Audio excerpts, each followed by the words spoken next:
पुस्तक खोल करके देखा था नागों के बारे में और गरुड़ के बारे में। मुनिन साहब कल पढ़े थे, क्या है नाग और गरुड़? नाग और गरुड़ दोनों भाई हैं। कद्रू और मीका, ये कश्यप की जो पत्नियां मानी जाती हैं। कद्रू से नाग का जन्म हुआ है, मीका से गरुड़ का जन्म हुआ है।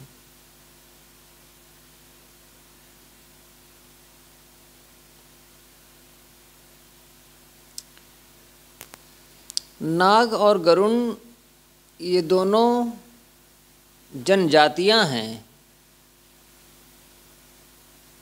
अनार्य जनजातियां।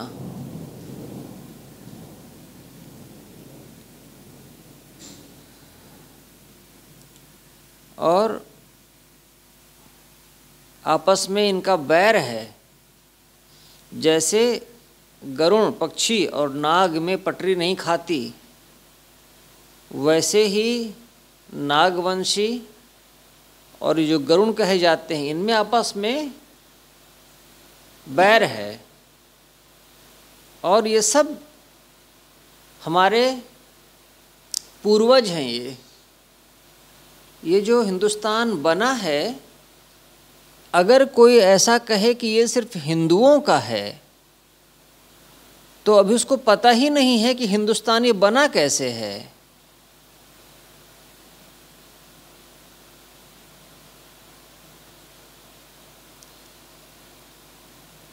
इस देश में जो इतिहास मिलता है पिछले 3000 वर्षों का,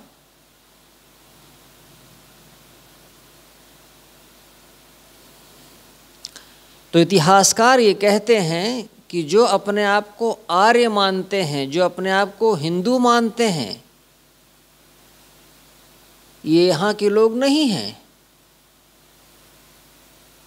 जैसे अंग्रेज बाहर से आए, जैसे मुसलमान बाहर से आए, वैसे ये लोग भी बाहर से आए हैं। कहाँ से आए हैं?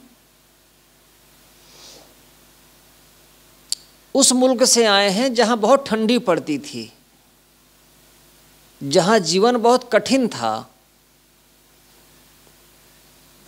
वहाँ से ये लोग आए हैं।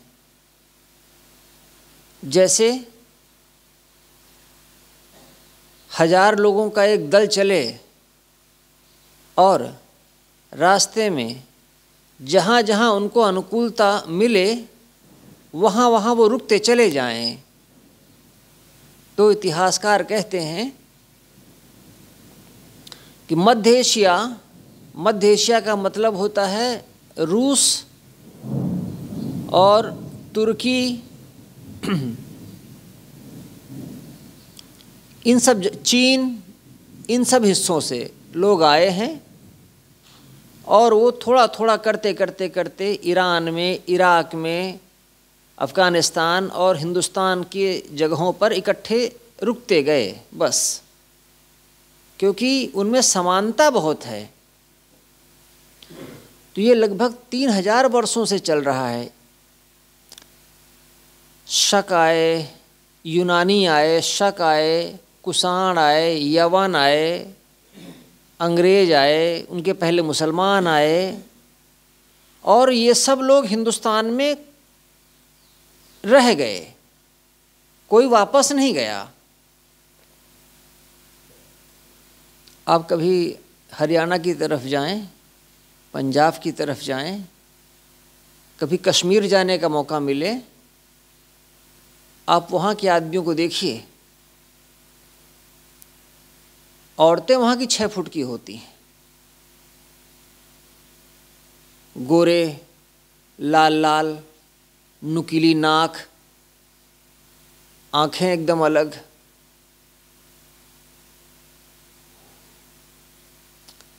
ये प्रजाति कहाँ की है? हिंदुस्तान की प्रजाति है? नहीं, ये बाहरी लोगों की नस्ल है, यहाँ की मिट्टी में आ गई है। वहाँ का कोई विदेशी आया, हिंदुस्तानी महिला से बच्चे पैदा किए, वो जो बच्चा हुआ उसमें उसके भी गुण हैं और दोनों की।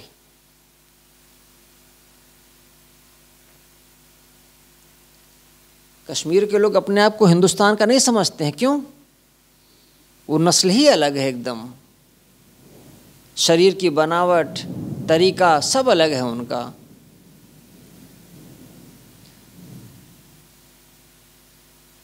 इधर असम की तरफ चले जाएं, मेघालय की तरफ चले जाएं, मणिपुर की तरफ चले जाएं, शिलोंग चले जाएं, त्रिपुरा चले जाएं, वहाँ के जो लोग हैं उनकी नस्ल अलग है, उनका चेहरा अलग है, चेहरा मोहरा अलग है, कुछ दूसरा ढंग है उनका। वो सब हिंदुस्तानी हैं। आप उनको नेपाली कहेंगे, वो नेपाली नहीं है, वो हिंदुस्तानी हैं। दक्षिण भारत चले जाएं, वो अलग है। ये सब मिलाकर के हिंदुस्तान बनता है। किसी एक को लेकर के नहीं कहा जा सकता कि सिर्फ हमारा है हिंदुस्तान। तो ये जो पहले अनार्य थे, जो कि जंगली जाति, जनजाति, कबीलाई लोग थे, ये हैं नाग और गरुण। ये सब, इन सब का खून हम में दौड़ रहा है। साहब जी, हाँ हाँ हाँ, जी जी, मैं, दानव, ये सब जातियां हैं, जनजातियां।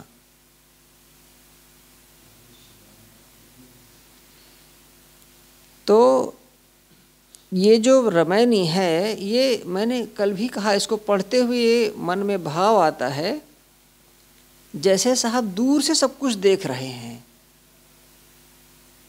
और उन्हें पूरी जानकारी है। ऐसा नहीं है नाग का मतलब हो गया कि सांप और वरुण का मतलब हो गया बाज, ऐसा नहीं। ये भिन्न भिन्न जातियां, इनका इतिहास रहा है, इनका रजवाड़ा रहा है, इनकी जनता रही है, इनके लोग रहे हैं। और ये कब के लोग हैं? ये महाभारत काल के पहले के लोग हैं।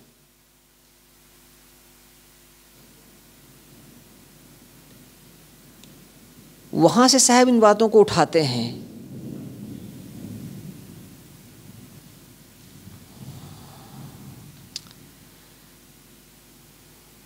एक पुस्तक कल पढ़ता था, उसमें लेखक ने लिखा,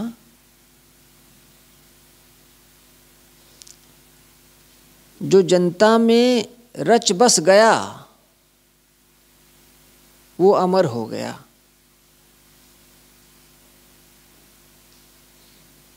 जैसे जैसे तुलसी हैं, जैसे जैसे कबीर हैं,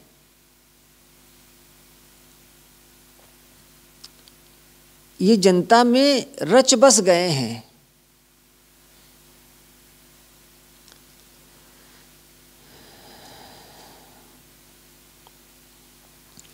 लोगों की एक इच्छा होती है कि हमारा नाम चलता रहे, हमारी लोग मर्यादा माने, हमारी प्रशंसा करें, अभी नहीं तो आगे आने वाली पीढ़ियां करें।